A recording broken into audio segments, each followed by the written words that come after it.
At 1:47 in the morning on February 1st, 2026, a home doorbell camera was manually severed from its network. If you want to bypass the media noise and dive deeper into the verified facts and timeline, it never sleeps, it never blinks, and it records objective truth. But in the case of Nancy Guthrie, the digital witness became the source of the most agonizing mystery of the entire investigation. Authorities managed to extract video security footage that captured a chilling image. The camera recorded a man approaching the front door. He was armed.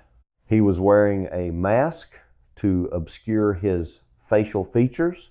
According to single source reporting, he was also carrying a 25-liter black Ozark Trail hiker pack. This was not a neighborhood teenager checking for unlocked car doors. This was a heavily equipped, prepared, and alleged predator approaching a vulnerable target's home.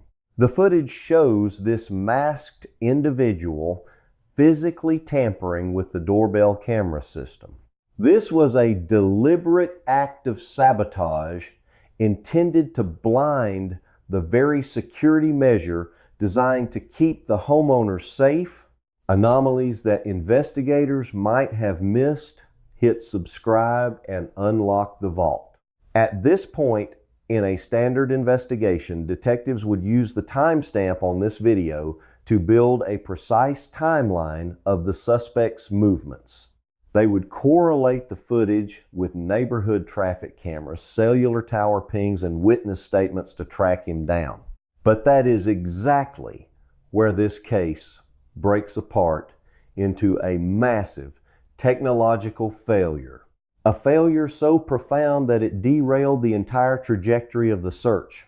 Local law enforcement and representatives from Google, the massive tech company responsible for the smart home data, hit an impenetrable wall. They could not definitively establish the date this footage was actually recorded. They were entirely unable to confirm whether this terrifying masked man stood on the porch on the night of the disappearance, or if this footage was actually from 20 days earlier on January 11th. Let that sink in for a moment. A multi-billion-dollar tech infrastructure capturing high-definition video could not provide the one piece of metadata that actually mattered to investigators. The disappearance we are examining today exposes the fragile illusion of modern digital safety, the time. This is not just a minor technical glitch. It is a catastrophic vulnerability. If the footage was recorded on the night she vanished, it provides a direct image of the abductor moments before the crime.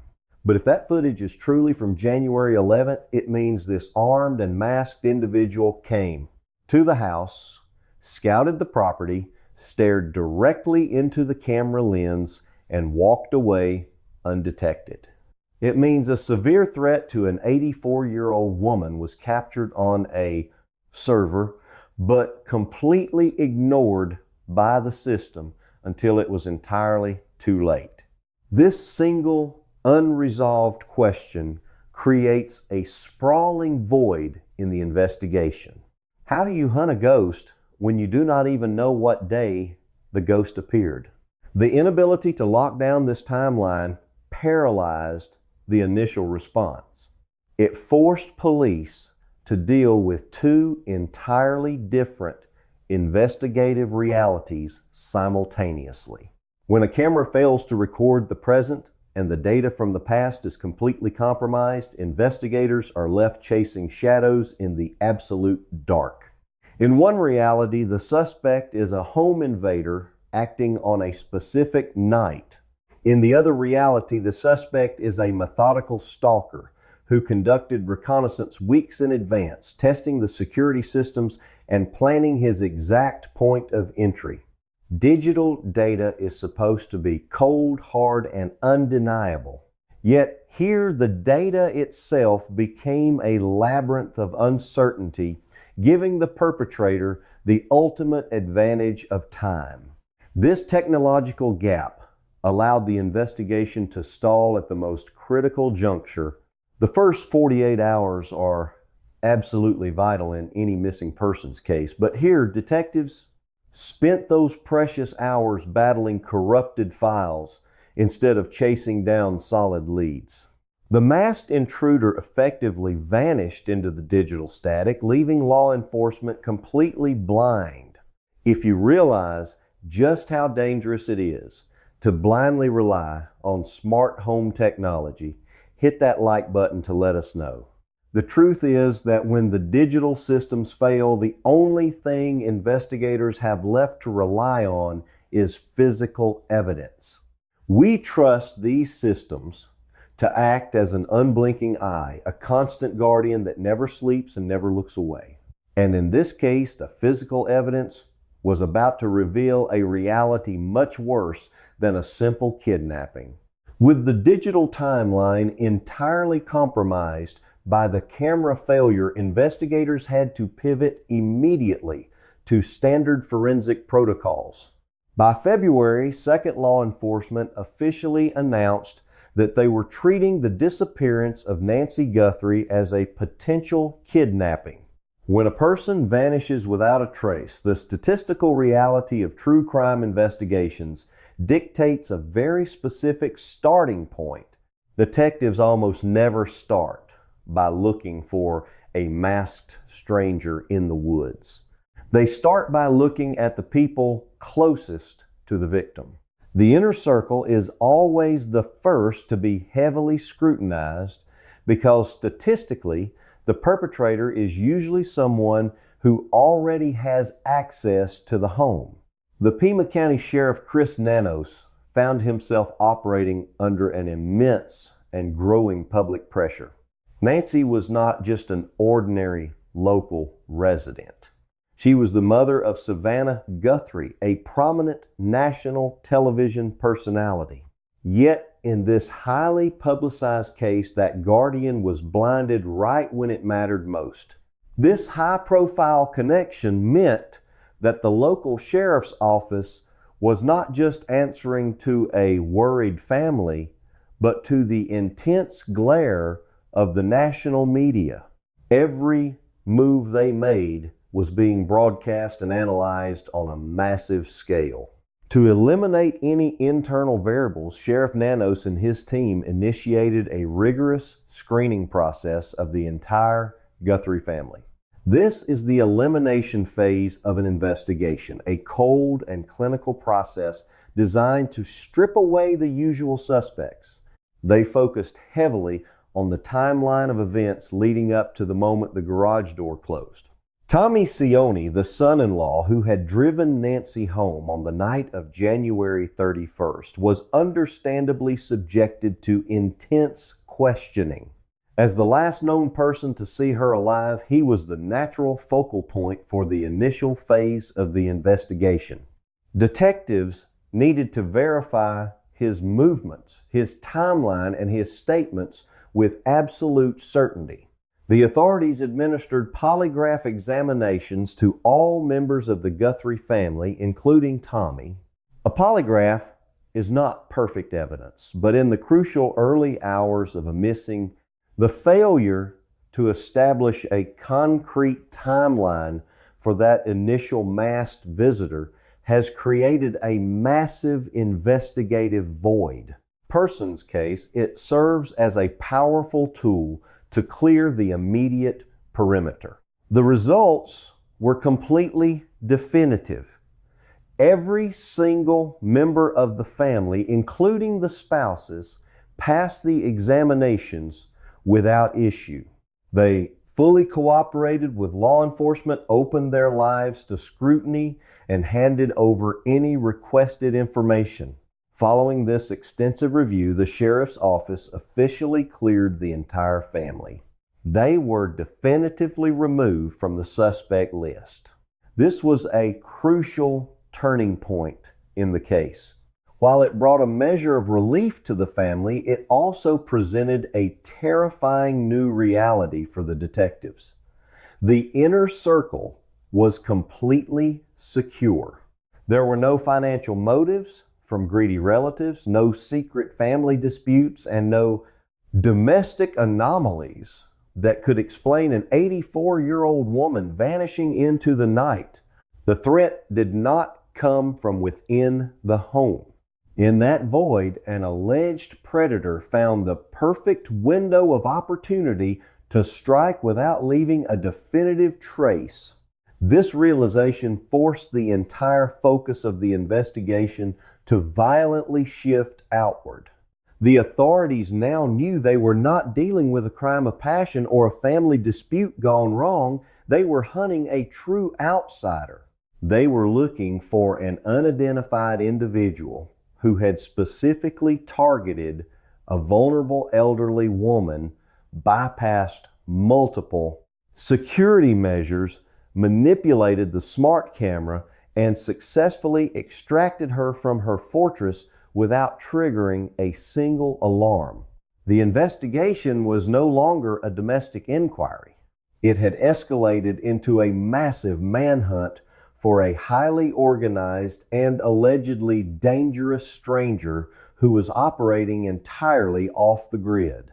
The pressure on Sheriff Nanos intensified exponentially. He was now tasked with tracking down a phantom who left behind no immediate suspects and no clear motive. The public was demanding answers, and the media scrutiny was relentless. Detectives began expanding their search grid, scouring the surrounding neighborhoods for any secondary camera footage that might have captured the masked suspect or a potential getaway vehicle.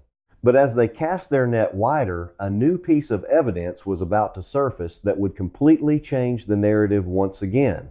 We have to ask ourselves what happens when the very technology designed to protect us becomes the ultimate blind spot. It was an unexpected communication that seemed to offer a clear motive for the crime. This contact would not come in the form of a phone call or a handwritten letter left on a windshield. It would arrive through digital channels, adding another layer of technological complexity to a case already plagued by data failures. The investigators had successfully cleared the family, which allowed them to allocate all their resources toward identifying this unknown assailant. They established a dedicated task force to review the new communications. However, this development did not bring them closer to finding the victim. But as we know in the world of true crime, the most obvious answer is often a carefully constructed trap. Just as the police realized they were hunting an outsider, the outsider decided to make direct contact. Just when the outward search reached a fever pitch, the silence was shattered not by a physical clue, but by a digital transmission. A local media outlet known as KOLD Television suddenly received a highly disturbing electronic communication. We are about to break down a sequence of events that defies simple explanation, stripping away the wild. The message contained a direct and explicit demand for financial compensation in exchange for the missing individual. The anonymous sender mandated that the payment be executed entirely through a decentralized cryptocurrency, specifically Bitcoin. This choice of currency is a hallmark of modern cyber extortion designed to be entirely untraceable and to instantly cross international borders without triggering traditional banking alarms. The arrival of these messages forced a massive pivot in the operational strategy of the authorities. The local jurisdiction was now dealing with a complex financial crime that spanned across multiple digital networks. In response to this terrifying development, the relatives of the missing woman established an enormous financial incentive offering, a staggering $1 million reward for any verifiable information leading to her safe return. The sheer scale of this monetary offer reflects the desperate urgency surrounding a high-profile vanishing. It was a massive public plea broadcast across national networks hoping to appeal to the greed or conscience of anyone holding the answers. They mobilized all their resources, utilizing major broadcast platforms to ensure the offer reached every possible corner of the country. The digital feed went entirely black. 25 minutes later, the system registered motion but failed to capture a single clear frame. Speculation to look only at what the physical and digital evidence can actually prove to us today.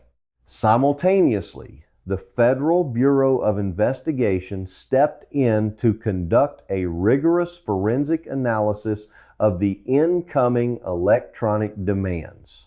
Federal agents possess unparalleled expertise in tracking digital extortion, and they immediately began dissecting the language routing protocols and hidden metadata within the messages.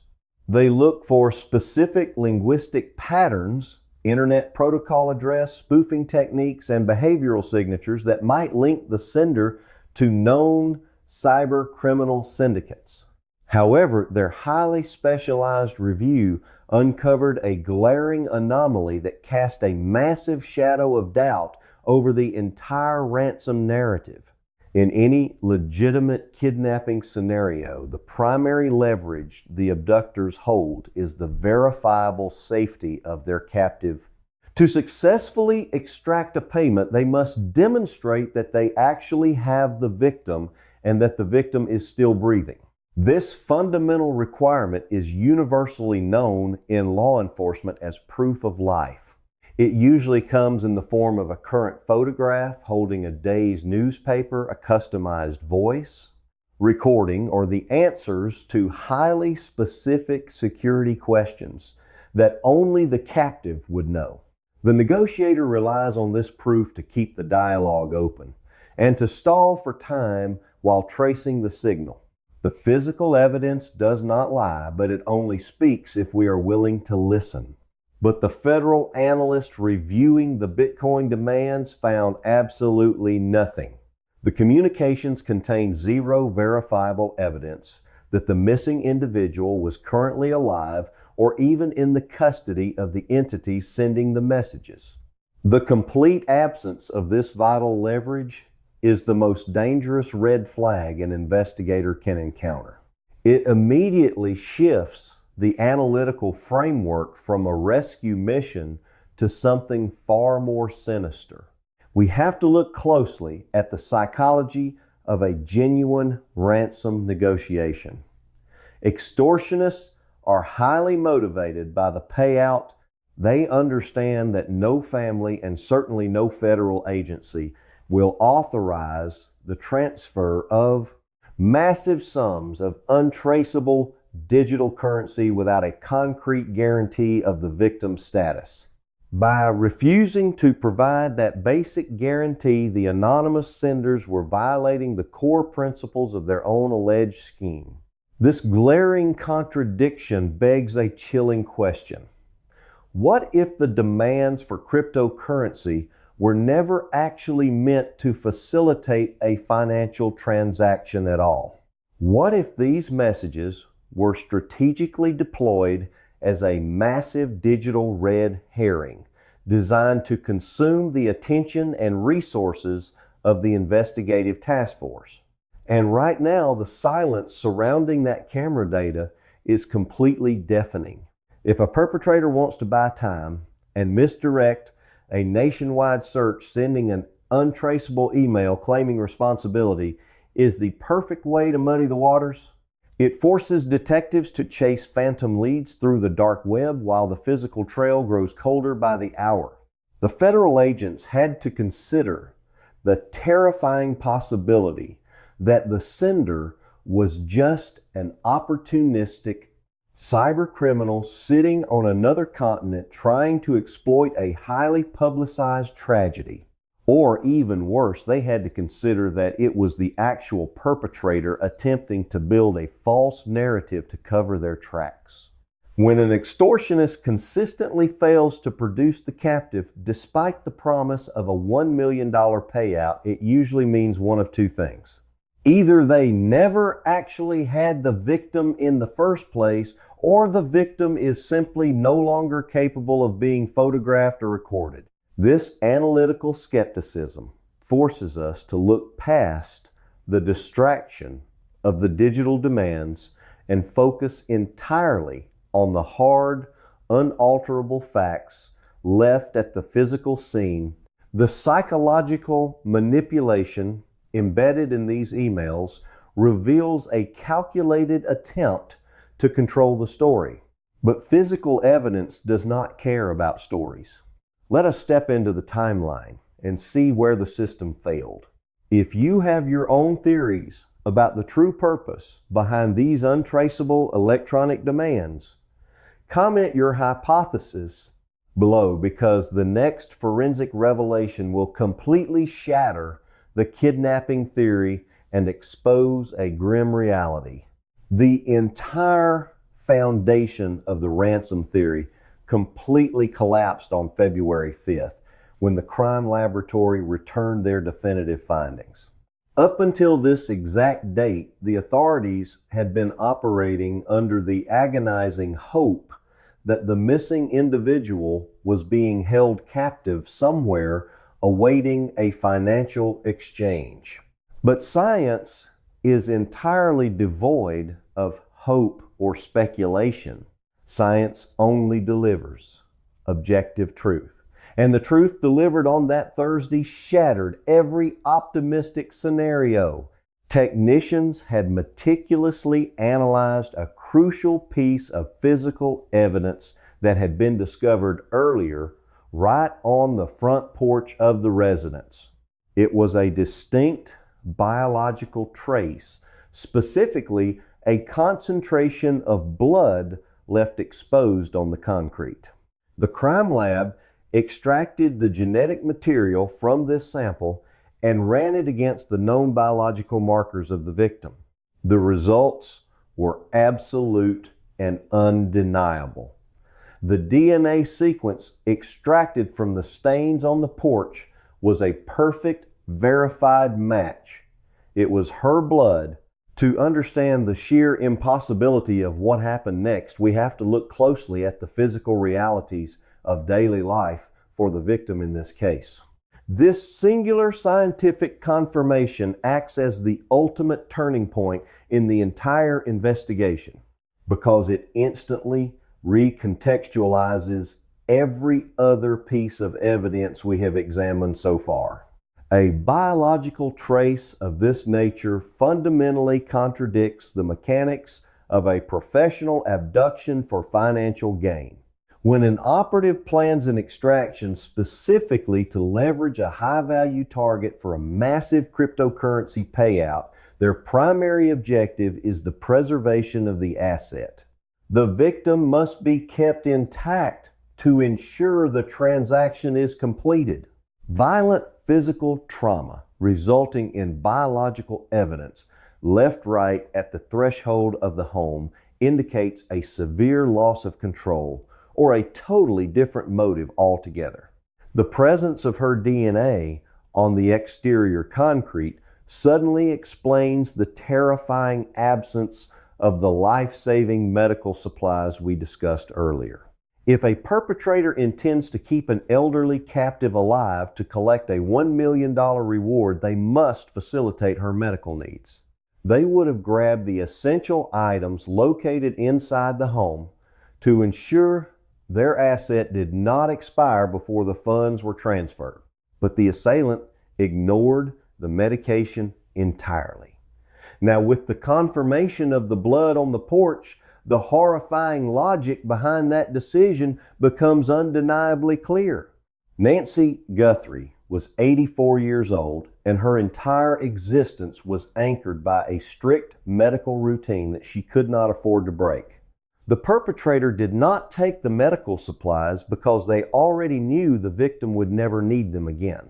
The biological evidence proves that a violent altercation occurred before the victim was even removed from the immediate vicinity of the property. This was not a clean, stealthy extraction orchestrated by a sophisticated ransom syndicate. This was a brutal physical encounter that resulted in immediate injury. The digital emails demanding a decentralized fortune were nothing more than a cruel theatrical production. The extortionists were playing a twisted game with a family desperately trying to save a relative who had likely already suffered a catastrophic fate right on her own doorstep. The physical truth of the DNA match obliterates the digital lies of the cyber communications. It forces law enforcement and the public to confront the grim reality that the person who orchestrated this event never had any intention of negotiating. The goal was never financial compensation. The goal was absolute and total removal. She was a woman who relied on a pacemaker to keep her heart beating steadily. This revelation exposes the profound vulnerability of the human body against a determined threat, regardless of the security infrastructure surrounding it. The biometric reality of the crime scene supersedes all the convoluted theories about dark web syndicates and international ransom plots. We are left looking at a cold, hard fact written in microscopic genetic code on a suburban porch. The system failed to warn her, the cameras failed to record the precise time of the intrusion, and the sheer violence of the encounter bypassed every assumed layer of safety. The perpetrator executed a plan that utilized the cover of night and the failure of modern technology to mask a deeply personal and physically destructive act. The confirmed presence of her blood transforms the property from the site of a mysterious vanishing into the primary location of a violent physical assault. It completely redefines the parameters of the search, shifting the focus from a rescue operation to a recovery and homicide investigation. The chilling realization that she sustained a significant injury before vanishing into the night adds a layer of absolute dread to the timeline we have painstakingly reconstructed. It answers the agonizing question of why there was never any proof of life provided to the federal agents. Her mobility was heavily restricted, making long walks or sudden excursions physically impossible. You cannot provide photographic evidence of a living captive if the captive was critically harmed before they ever left the neighborhood. If you want to continue following these forensic breakdowns where we strip away the media noise and look only at the unyielding scientific evidence, make sure to subscribe and unlock the vault right now. Despite the absolute clarity provided by the genetic testing, the overall investigation finds itself trapped in a state of agonizing paralysis. The undeniable scientific proof of a violent encounter should have propelled the case forward, providing a clear directive for the investigative teams. Instead, the momentum has completely stalled, entirely derailed by the catastrophic technological failures that occurred in the very first hours of the inquiry. The local sheriff's department remains severely handicapped by their inability to definitively answer the most basic question of any forensic timeline. When exactly did the individual in the tactical gear approach the residence? Because the multinational tech corporation could not verify the exact timestamp of that corrupted video file, the detectives are left trying to build a case on shifting sand. More importantly, she was tethered to a regimen of vital medications that had to be taken at specific times every single day. This lack of temporal certainty acts as an impenetrable shield for the perpetrator. It prevents law enforcement from effectively cross-referencing cellular tower dumps, analyzing regional traffic surveillance patterns, or verifying the potential alibis of persons of interest. You cannot mathematically place a suspect at a crime scene if you cannot scientifically prove when the physical perimeter was actually breached. The sheer magnitude of this digital failure has effectively neutralized the massive federal resources deployed in this highly publicized search. The staggering $1 million financial incentive remains completely unclaimed, sitting in a vacuum while the physical trail grows devastatingly cold.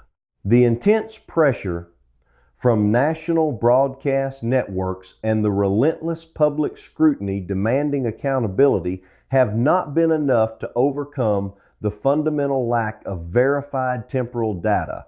The perpetrator achieved an almost impossible level of evasion, not through brilliant criminal masterminding, but by actively exploiting a critical glitch in a widely trusted consumer security network. They slipped through the invisible cracks of a broken digital infrastructure, leaving behind a fractured narrative and a family desperate for closure. The physical evidence, namely the biological material on the porch and the abandoned medical supplies, clearly outlines the brutal physical nature of the event. She never left her house without careful preparation, and she certainly never left without the very pills that kept her alive. Yet the absolute inability to synchronize that physical reality with a verified digital clock has created a perfect storm of investigative stagnation. The suspect walked away from a highly monitored suburban residential zone, carrying out a violent physical extraction, and vanished without a single verified frame of their escape vehicle or their subsequent movements. The system specifically designed to log every motion and record every visitor simply failed to execute its primary function at the exact moment a human life depended on it. This case stands as a terrifying testament to the extreme fragility of our modern surveillance state. We have constructed a society that deeply relies on automated sensors and cloud storage to provide an objective, indisputable record of reality. But when those complex systems experience an unexplainable error, the resulting void allows predators to operate with total, absolute impunity. The individual responsible for this calculated assault is currently navigating the world entirely undetected, protected by a corrupted metadata file. They successfully manipulated the physical environment, bypassed the heavy locks, and evaded the largest investigative apparatus in the country. This momentary blackout is terrifying enough on its own, but the most chilling detail of this entire investigation does not belong to that night. This absolute dependency on medical support establishes a rigid boundary around her world. The grim resolution of this specific disappearance is that there is currently no resolution. There is only an open, active file, a profoundly compromised timeline, and an undeniable biological stain on a concrete porch. The authorities possess the genetic signature of the victim, but they completely lack the digital signature of the attacker. As the initial days slowly turn into weeks, the statistical probability of a sudden forensic breakthrough diminishes, leaving behind one deeply unsettling and unanswered question. How does a heavily equipped individual execute a violently targeted assault against a physically vulnerable citizen in a fully connected neighborhood and completely evaporate into the air? The failure to locate any secondary crime scene or any additional biological markers only deepens the complexity of this ongoing manhunt. Investigators are essentially waiting for the perpetrator to make a critical error to communicate again or to surface in a different jurisdiction. But until that unpredictable mistake happens, the narrative remains frozen in that dark early morning hour. The silence from the authorities is not a strategy. It is a direct reflection of a case fundamentally broken by technological betrayal. When we analyze the mechanics of this case through a purely forensic lens, we uncover critical lessons about behavioral evidence and the reality of staged crime scenes. She could not simply wander off into the night or decide to take an impromptu trip. The simultaneous presence of biological trauma at the primary location and the complete absence of a verified proof of life in the subsequent demands is the textbook definition of a red herring. In criminal psychology and hostage negotiation, a perpetrator demanding compensation without demonstrating the viability of the asset is almost always attempting to mask a fatal encounter. The digital demands were engineered to construct a false narrative of a kidnapping, thereby misdirecting thousands of man-hours toward tracing cryptocurrency rather than processing a localized homicide grid. This teaches us to always prioritize physical biometric reality over unverified digital communications. Furthermore, what this case teaches us about the illusion of digital security is profoundly alarming. We have fundamentally outsourced our personal safety to internet-connected lenses and cloud-based storage facilities, believing that constant surveillance equals absolute protection. But a camera does not intervene, it only records. And as we have seen, when the underlying data architecture fails to accurately catalog the dimension of time, that recording becomes legally and practically useless. Any deviation from her controlled environment was a direct threat to her survival. The technological apparatus we trust to act as an infallible witness is inherently vulnerable to software corruption, manual tampering, and server latency. When you strip away the marketing promises of smart home ecosystems, you are left with fragile electronics that can easily be defeated by a prepared individual or simply fail on their own. The ultimate takeaway is that digital security is only a supplemental tool, not a replacement for physical fortification and verified human awareness. Relying entirely on a digital safety net is a dangerous miscalculation that can leave you completely exposed when the system inevitably crashes. The physical evidence left behind in the dark never lies, but it only speaks to us if we know exactly how to interpret its silent language. The devastating disappearance we have meticulously analyzed today is not merely the tragic vanishing of a highly vulnerable citizen. It serves as a glaring and terrifying warning about the total collapse of our assumed digital defenses in the modern era. When the surveillance cameras blink and the digital timelines shatter, the only thing standing between a predator and their target is the physical reality of a locked door. She had no history of dementia or mental decline that would explain a sudden disappearance.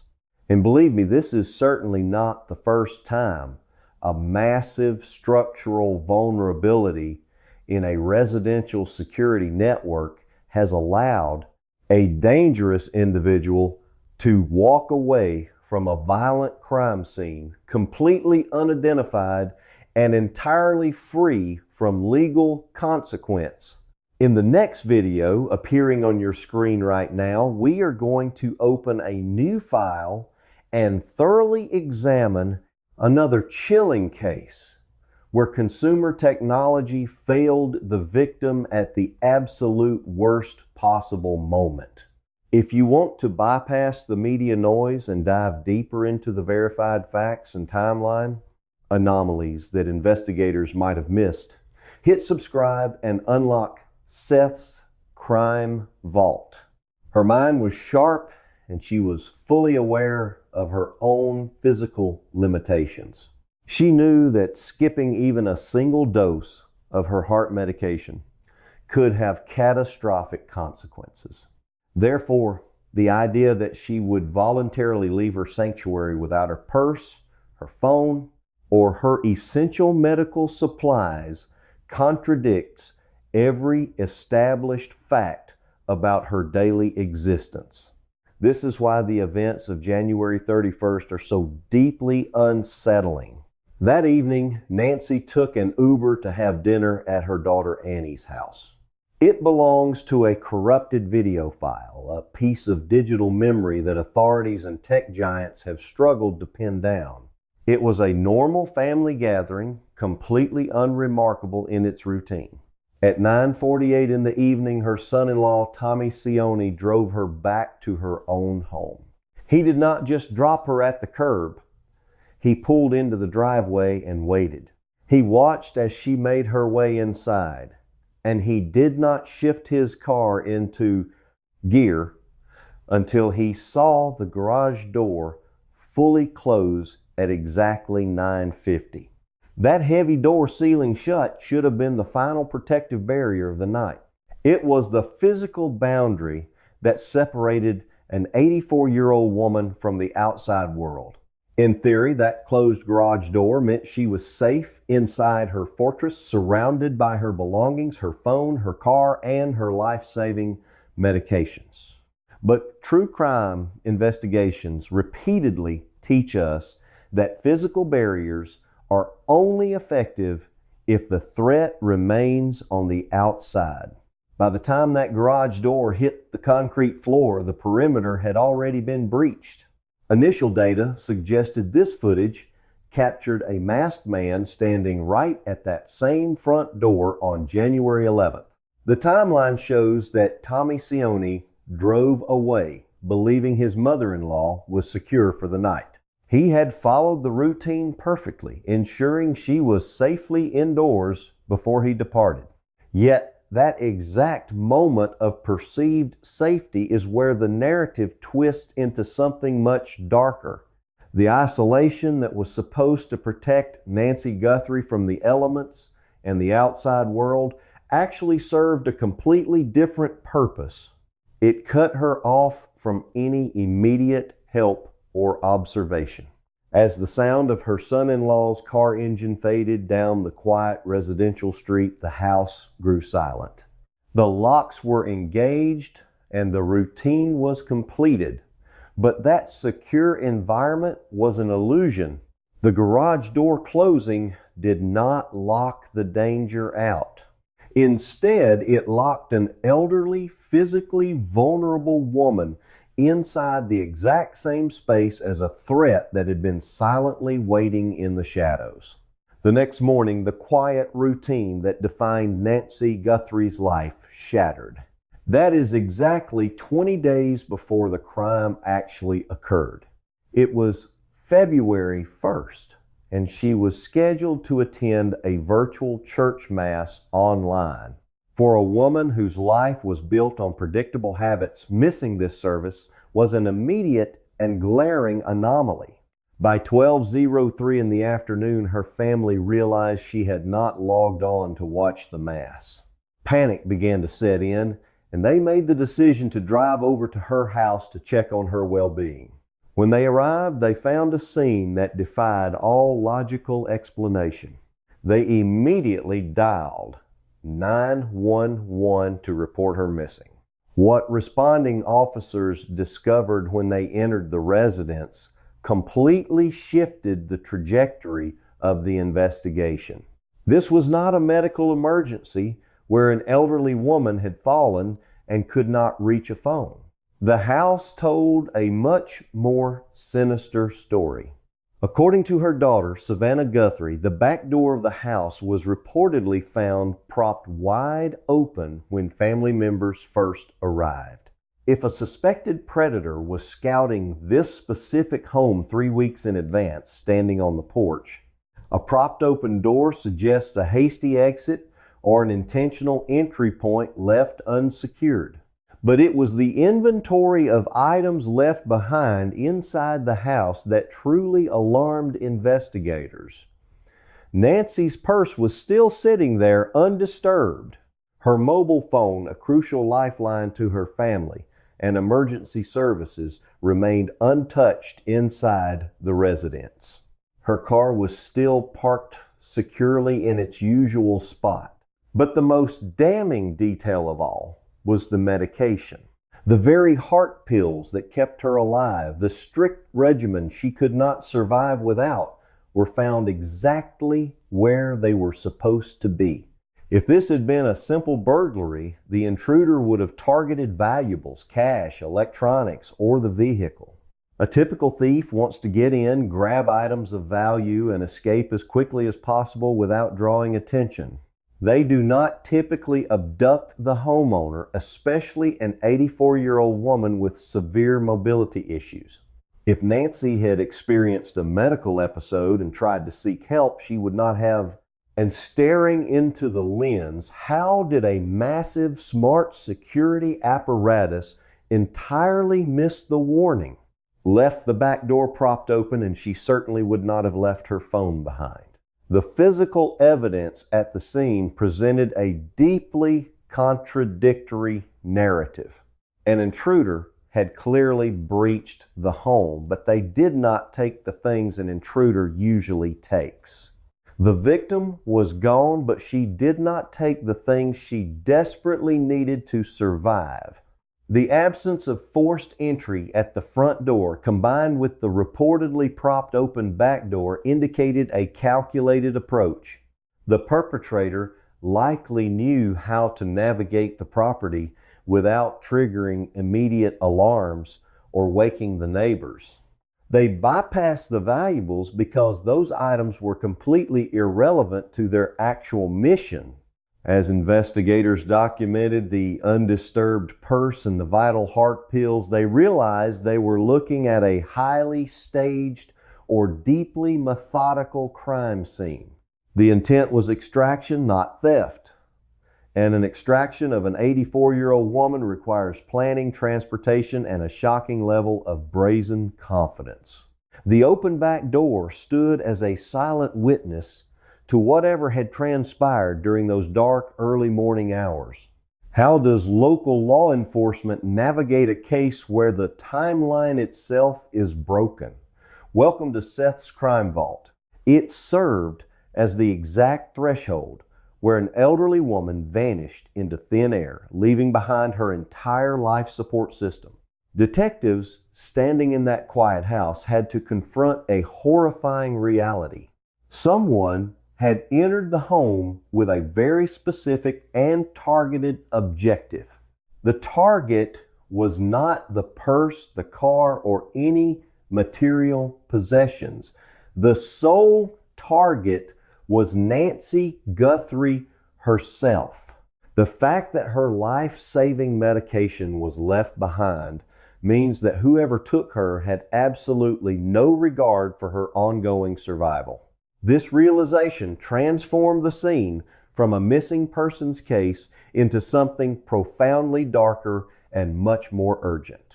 Whoever orchestrated this disappearance understood the layout of the home and chose their moment perfectly right after she was left alone for the night. The lingering question was no longer where she went, but rather who had taken her and why they had left behind everything she needed to live. To understand exactly who entered that home, we have to turn to the digital footprint left behind at the crime scene. In modern investigations, a doorbell camera is often the most reliable witness a detective can ask for.